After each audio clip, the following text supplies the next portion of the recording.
दूधावा ले आइबो। गैया दुहइबो छठी मैया दूधावा ले आइबो।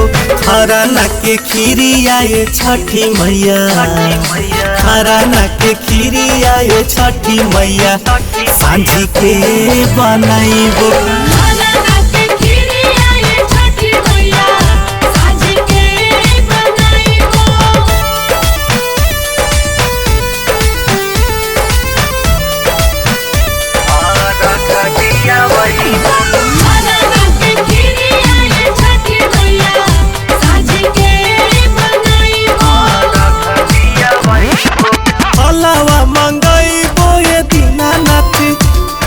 सुपावा सजाइबो।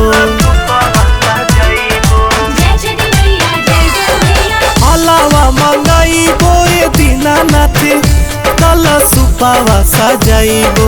बहंगी उठाइबो ये दीनानाथ, बहंगी उठाइबो ये दीनानाथ छठी घाटे जाइबो।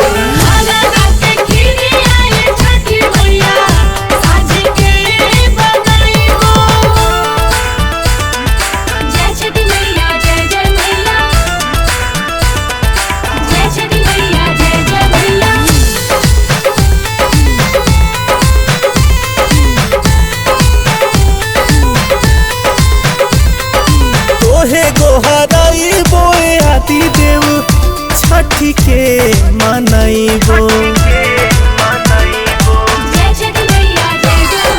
तोहे गोहराइबो आदि देव छठी के मनाइबो। खड़ा होके पनिया में आदित्य देव, खड़ा होके पनिया में आदि देव अर्घ दिया वहीबो।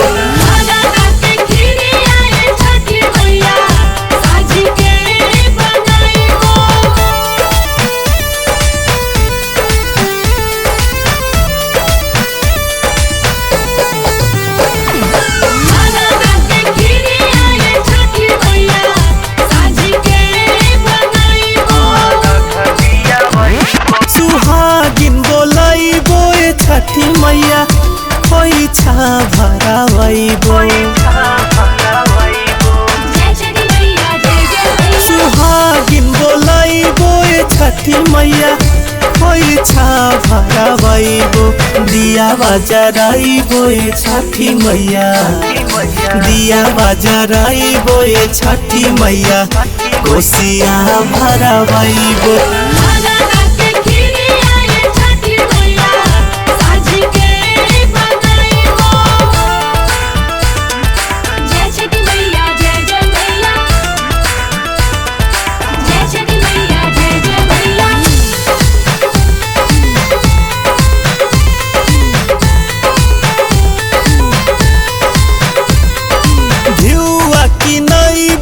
दीनानाथ ठेकुआ बनाइबो।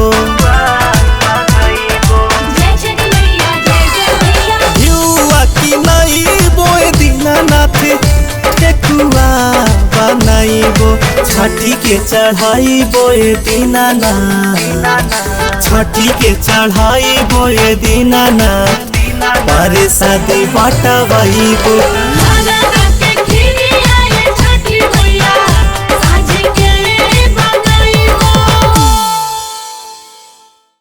खरना के खीरी आए छठी मैया सांझी के बनाइबो।